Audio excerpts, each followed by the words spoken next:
The sun peeks through the curtains, casting a warm glow on the framed photos of my late husband John and our son Michael. It's been 5 years since John passed, and the house feels emptier with each day. I sip my coffee, lost in thought, when a sudden knock at the door startles me. I open it to find Eliza, Michael's ex-wife, standing there with a suitcase. "Marge, I need your help," she pleads, her eyes welling up with tears. I hesitate, remembering the pain she caused Michael during their divorce. But seeing her like this, I can't turn her away. "Come in, Eliza. What's going on?" She steps inside, her designer heels clicking on the hardwood floor. "I lost my job, and I have nowhere else to go. Can I stay with you for a while? Just until I get back on my feet." Something about her story doesn't sit right with me, but I nod. "Of course, your family. You can stay in the guest room." Eliza hugs me, her expensive perfume overwhelming my senses. "Thank you, Marge. You're a lifesaver." As she settles in, I can't shake the feeling that there's more to her story. She spends hours on the phone, speaking in hushed tones, and leaves the house at odd hours. When I question her, she brushes me off, saying she's job hunting. Days turn into weeks, and Eliza shows no signs of leaving. I notice new designer clothes in her closet and expensive jewelry on her dresser. How can she afford these things without a job? One evening I confront her. "Eliza, I thought you were struggling financially, but I see you buying all these expensive things. What's really going on?" She laughs, a harsh sound that sends a chill down my spine. "Oh, Marge, you're so naive. I have my ways of getting what I want." I stand my ground, my voice firm.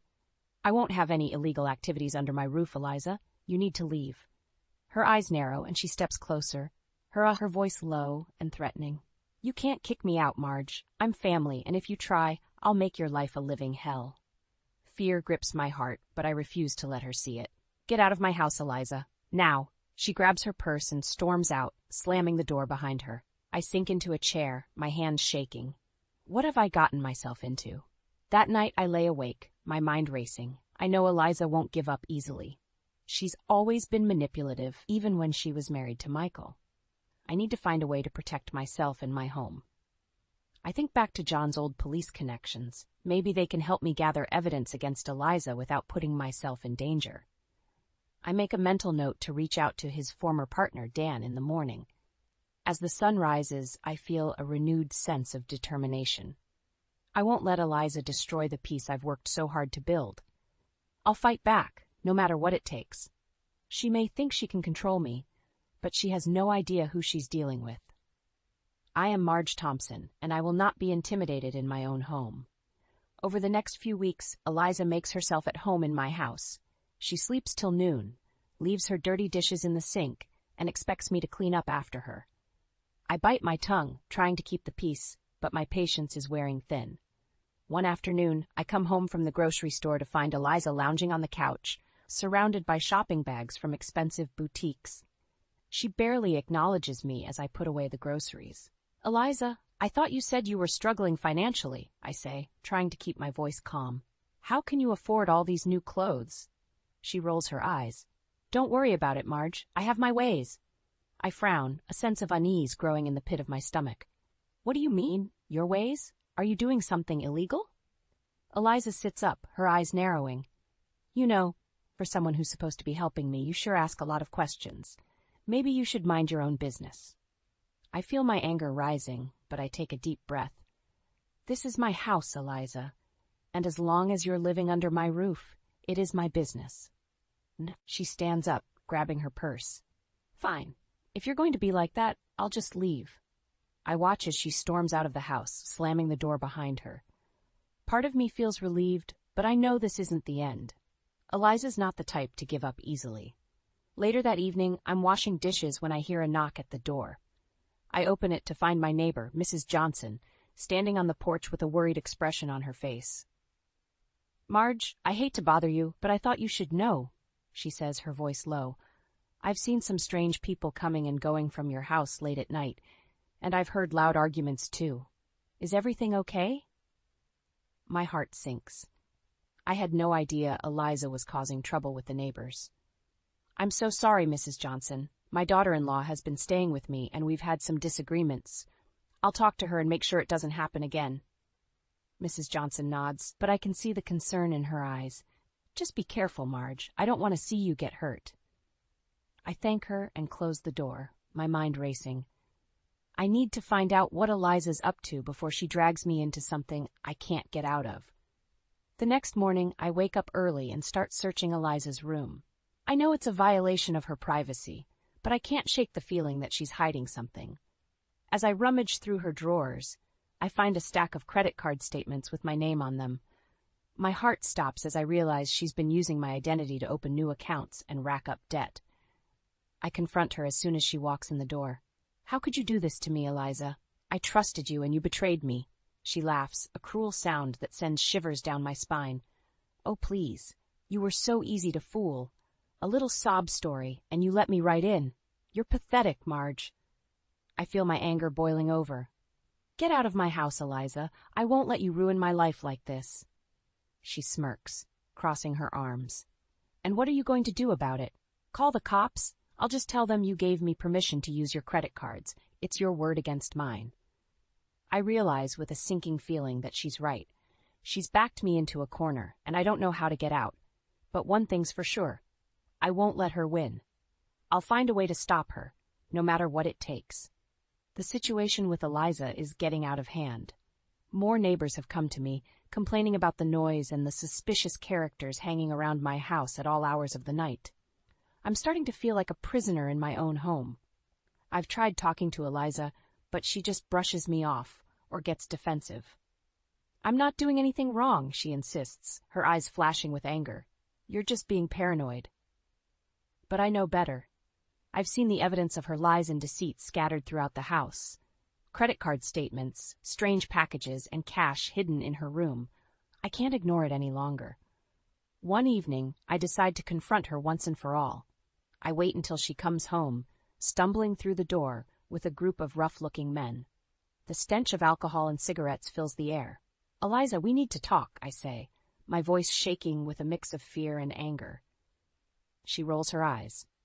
Not now, Marge, I'm busy. I stand my ground. No, we're doing this now. I know what you've been up to, and it needs to stop. The lies, the stealing, the illegal activities, I won't have it in my house. Eliza's face twists into a sneer. You don't know anything, you old hag. You're just jealous because I'm living my life while you're stuck in this boring, empty house. Her words cut deep, but I refuse to let her see how much they hurt. This is your last chance, Eliza. Either you clean up your act, or you get out. I won't let you destroy everything I've built. She laughs, a harsh, grating sound. You can't kick me out. I have nowhere else to go. And if you try, I'll make sure everyone knows what a horrible person you are. I'll tell them how you mistreated me, how you're just a bitter old woman who can't stand to see anyone else happy. I feel my anger rising, but I force myself to stay calm. I'm not afraid of you, Eliza. I've dealt with worse than you in my life, and I won't let you bully me in my own home. She steps closer, her face inches from mine. We'll see about that. You have no idea what I'm capable of. With that, she turns and storms out of the room, leaving me shaking with rage and fear. I know I can't let her win, but I'm not sure how to stop her. The next day, I find my tires slashed and my mailbox smashed. I have no proof it was Eliza, but I know in my gut that she's responsible. She's trying to intimidate me, to make me back down. But I won't give in. I've faced tougher challenges in my life, and I've always come out stronger. I start documenting everything, keeping a record of Eliza's actions and the damage she's causing. I know I'll need evidence if I want to get her out of my life for good. Late one night, I hear Eliza arguing with someone on the phone. She's yelling, her voice filled with anger and frustration. I creep closer, trying to make out what she's saying. I don't care what it takes, she hisses. I want that money, and I want it now. And if you don't get it for me, I'll make sure you regret it. My heart races as I realize the extent of her crimes. She's not just stealing from me. She's involved in something much bigger and more dangerous. I know I can't handle this on my own anymore. I need help, and I need it fast. With a heavy heart, I pick up the phone and dial the number of an old friend, someone I know I can trust. It's time to take action, before it's too late.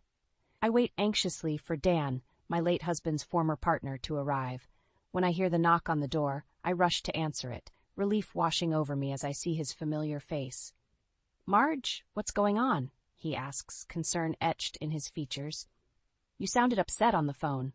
I usher him inside, glancing around to make sure Eliza isn't home. It's my daughter-in-law, Eliza. She's been staying with me, and I think she's involved in something illegal. Dan's eyes narrow. What makes you say that? I take a deep breath and begin to explain everything. The late-night visitors, the overheard phone conversations, the evidence of theft and fraud. Dan listens intently, his face growing more serious with each revelation. Marge, this is serious, he says when I finish. If what you're saying is true, Eliza could be looking at some heavy charges. We need to gather more evidence and build a solid case against her. I nod, feeling a mix of relief and apprehension.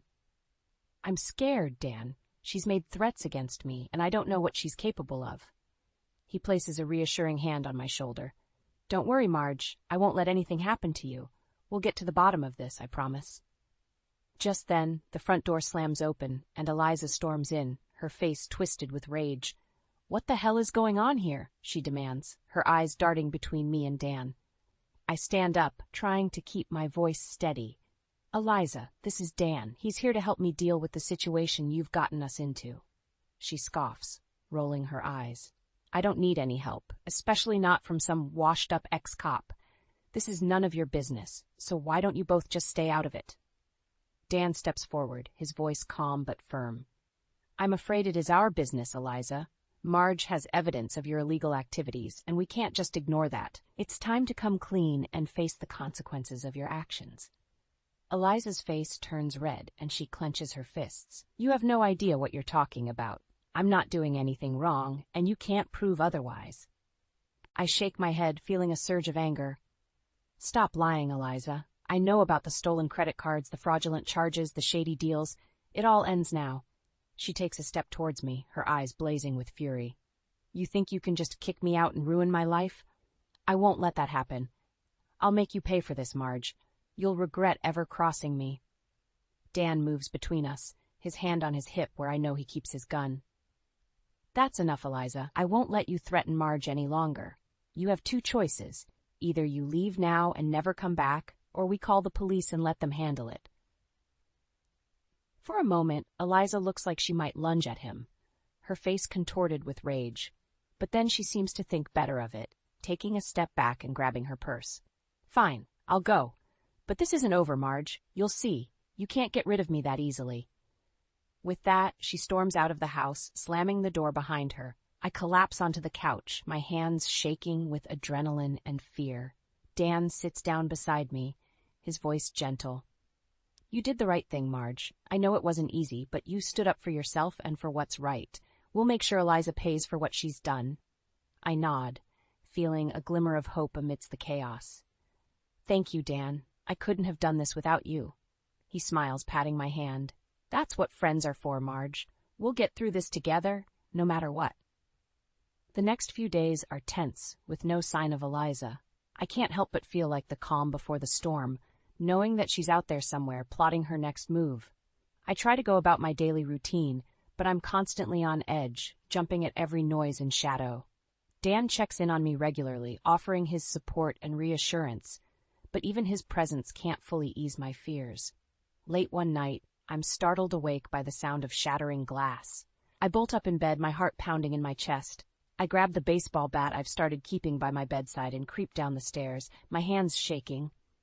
As I round the corner into the living room, I see a figure standing by the broken window, silhouetted against the moonlight. I flip on the light switch, and my blood runs cold as I recognize Eliza's face, twisted with rage. What are you doing here? I demand, my voice trembling. I thought I made it clear that you're not welcome in my home anymore. She laughs, a harsh, grating sound that sends shivers down my spine. You really thought you could get rid of me that easily?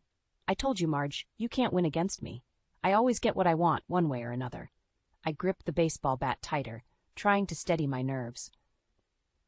I'm not afraid of you, Eliza. I won't let you intimidate me anymore.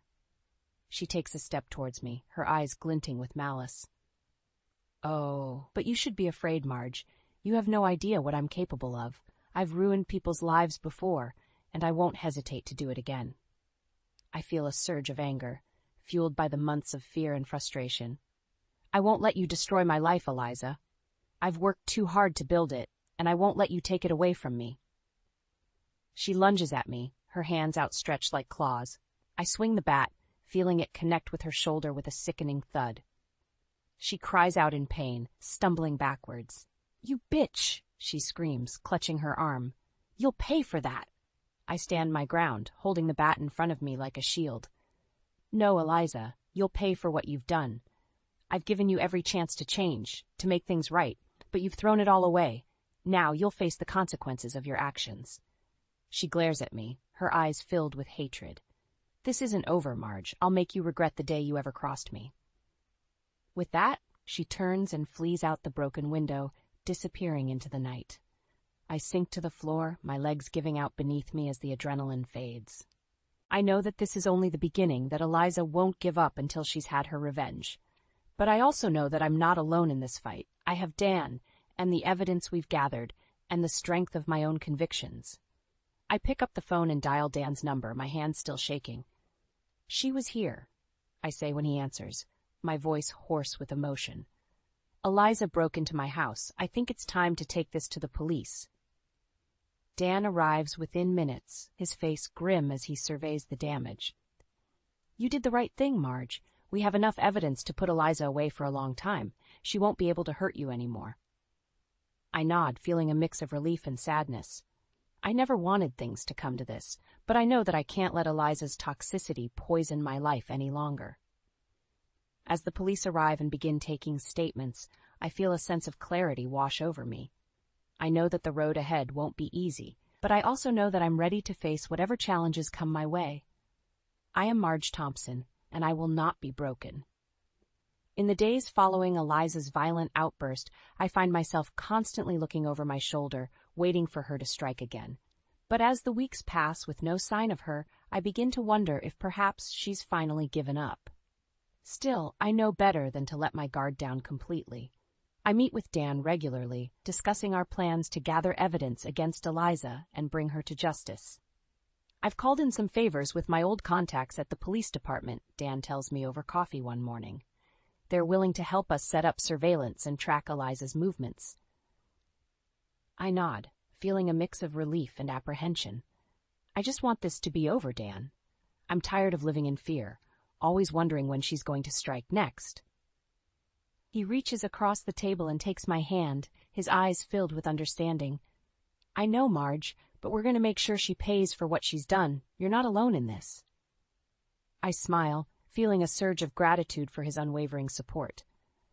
"I don't know what I would do without you, Dan. You've been my rock through all of this."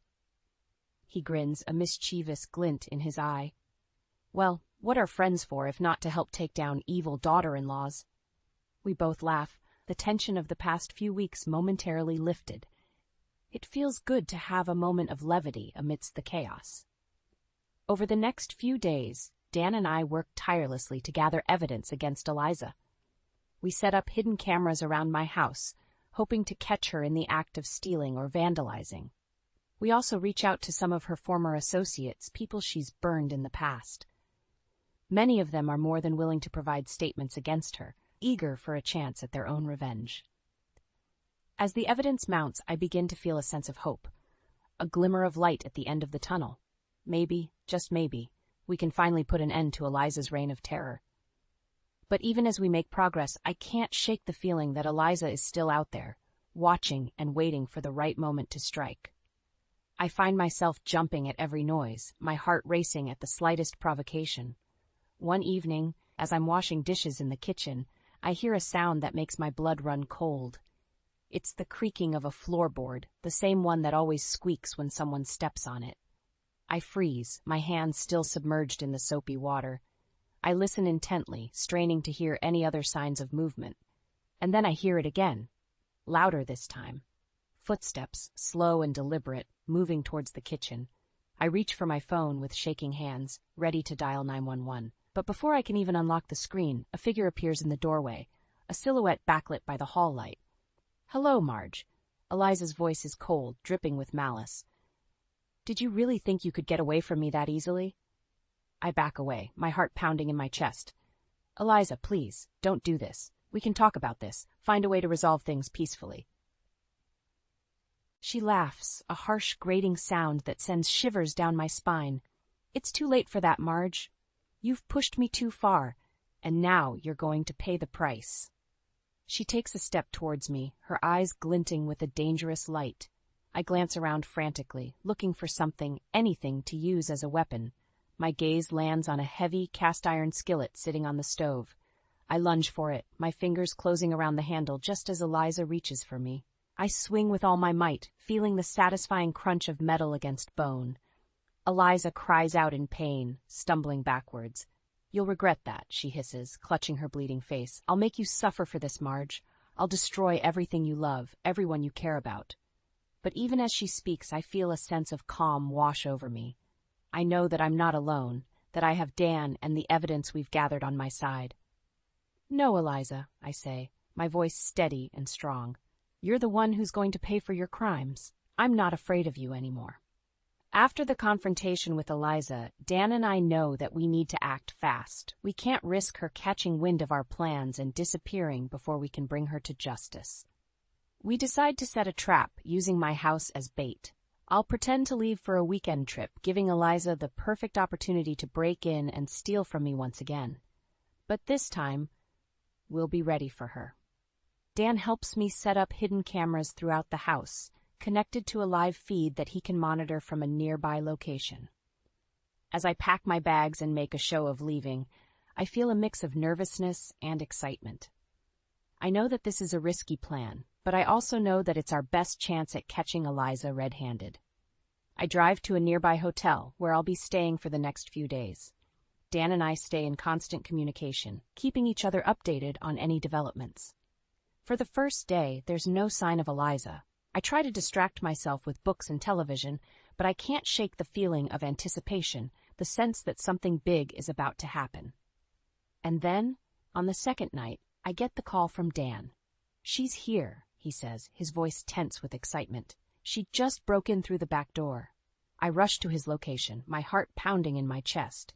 When I arrive, he's already got the video feed up on his laptop screen. I watch as Eliza moves through my house, her movements furtive and quick. She rifles through my drawers and cabinets, stuffing jewelry and cash into a backpack. But then, something unexpected happens. Eliza starts talking to herself, muttering under her breath as she goes about her business. At first, I can't make out what she's saying, but as I listen closer, I realize that she's revealing her entire plan, laying out the details of her scheme like a villain in a movie. Those idiots have no idea what's coming, she says, a smirk on her face. Once I've drained Marge's accounts and sold off her valuables, I'll disappear without a trace. They'll never be able to find me. I look at Dan, my eyes wide with shock. Are you getting this? I whisper, hardly daring to believe our luck. He nods, a grin spreading across his face. Every word, she's just sealed her own fate. We continue to watch as Eliza moves through the house, spilling more and more of her secrets with each passing minute. She brags about the people she's exploited, the lives she's ruined without a second thought. And then, just when I think it can't get any better, Eliza starts talking about her next target. That old lady down the street, the one with the yappy little dog? She's next on my list. I bet she's got a fortune stashed away in that tacky little house of hers. I feel a surge of anger, mixed with a grim sense of satisfaction. Eliza has no idea that she's just given us everything we need to put her away for good. As she finishes up her raid and slips out the back door, Dan is already on the phone with the police. We've got her, he says, his voice filled with triumph. We've got all the evidence we need. I sink back in my chair, feeling a rush of relief wash over me. It's finally over. After months of fear and uncertainty, I can finally see a light at the end of the tunnel. I know that there's still a long road ahead, that Eliza will likely fight the charges with everything she's got. But I also know that I'm not alone in this fight, that I have Dan and the law on my side.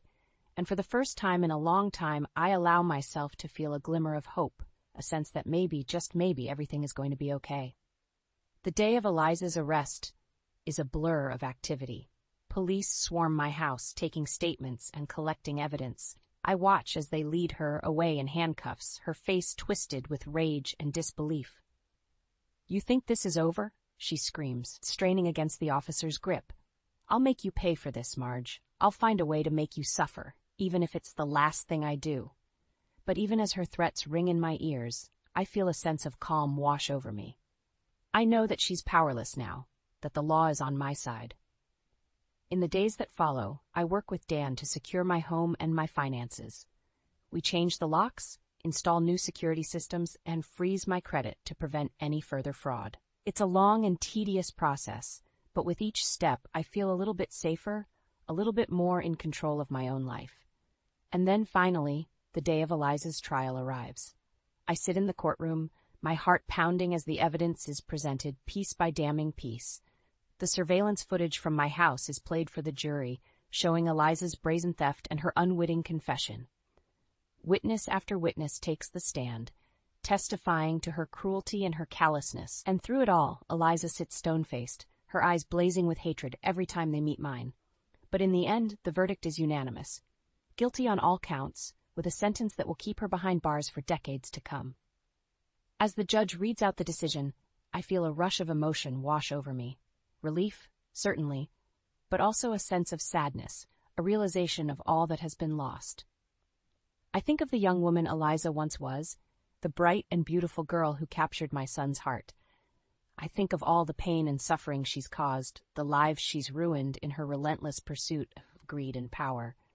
And I know that, in the end, this is the only way it could have gone, the only way to stop her, to protect the people she would have hurt. As I leave the courtroom, Dan by my side, I'm surrounded by a sea of reporters and well-wishers, people I've never met, strangers who have followed my story and rooted for me every step of the way. I'm overwhelmed by their kindness, their support. I've spent so long feeling alone, feeling like I was fighting this battle by myself. But now, I realize that I was never really alone at all. In the weeks that follow, I start to piece my life back together. I reconnect with old friends, I take up new hobbies, I learn to find joy in the simple things again. And through it all, I carry with me the lessons I've learned, the strength I've found within myself. I know now that I am capable of standing up for myself, of fighting for what's right, no matter how hard it may be. One evening, as I sit on my porch with Dan, watching the sunset paint the sky in shades of orange and gold, he turns to me with a smile. "You know, Marge, you're one of the bravest people I've ever met," he says, his voice filled with warmth and admiration. I feel a blush creep into my cheeks, a flutter of something like happiness in my chest. "I don't know about that," I say, shaking my head. "I just did what I had to do." But even as I say it, I know that it's more than that. I know that I've found a strength within myself that I never knew I had, a resilience that has carried me through the darkest of times. And as I look out at the world before me, at the beauty and the promise of a new day, I know that I am ready for whatever comes next. Ready to face the future with courage and with hope, knowing that I am not alone, that I am loved and supported by the people who matter most. It's a new beginning, a chance to start fresh and to build a life that is truly my own. And I am ready to embrace it with open arms, ready to see what adventures lie ahead.